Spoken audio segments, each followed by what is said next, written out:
Lorsque Bernard Tapie et Dominique sont tombés sous le charme l'un de l'autre, ils étaient tous les deux en couple. Marié, le boss a fini par tout avouer à son épouse, après 2 ans de liaison. Et sa réaction a bien failli être dramatique. Lorsque Bernard Tapie a fait la rencontre de Dominique Tapie, alors âgé seulement de 18 ans, lui était marié et père de 2 enfants, Nathalie et Stéphane. Durant 2 ans, ils vont entamer une liaison dans le dos du compagnon de Dominique de l'époque, et dans celui de Michel Layec, qui est encore à ce moment Madame Tapie. Puis, un jour pour le plus grand bonheur de la désormais veuve du boss, il avoue tout à son épouse. Viré de chez lui, il prend un studio avenue Victor Hugo dans le 16e arrondissement de Paris, leur nid d'amour.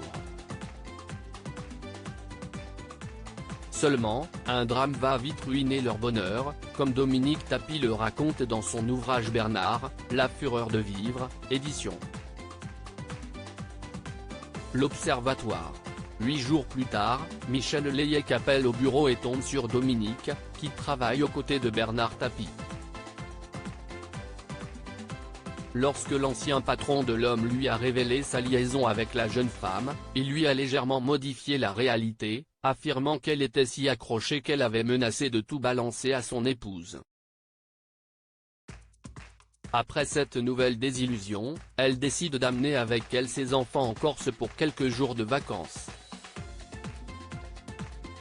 Puis, un jour, le boss reçoit un appel dans la nuit, alors qu'il se trouve avec Dominique.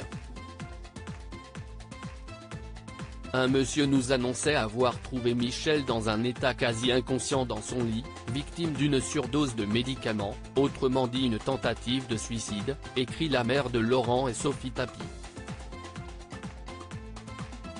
En sanglots, l'ancien ministre ne cesse de répéter la mère de mes enfants. Mais Dominique Tapie voit alors rapidement clair dans cette sombre histoire. D'abord très empathique et me sentant un peu coupable, j'ai recouvré mes esprits, partage-t-elle. Mais Bernard, qui est cet homme qui trouve ta femme en vacances avec ses enfants, inanimé dans son lit à 3 h du matin? Il faisait des rondes? Et lorsque l'ancien propriétaire d'Adidas, décédé en 2021, à 75 ans, entend rejoindre sa femme et ses enfants en Corse, Dominique le menace de le quitter. Et lorsqu'il retrouve au pied de l'avion celle-ci, il finit par découvrir que le secouriste de son épouse n'est autre que son compagnon au long cours. Ulcéré, il lâchera à Dominique, « Elle m'a vraiment pris pour un con. Cette fois, si est définitivement terminé. »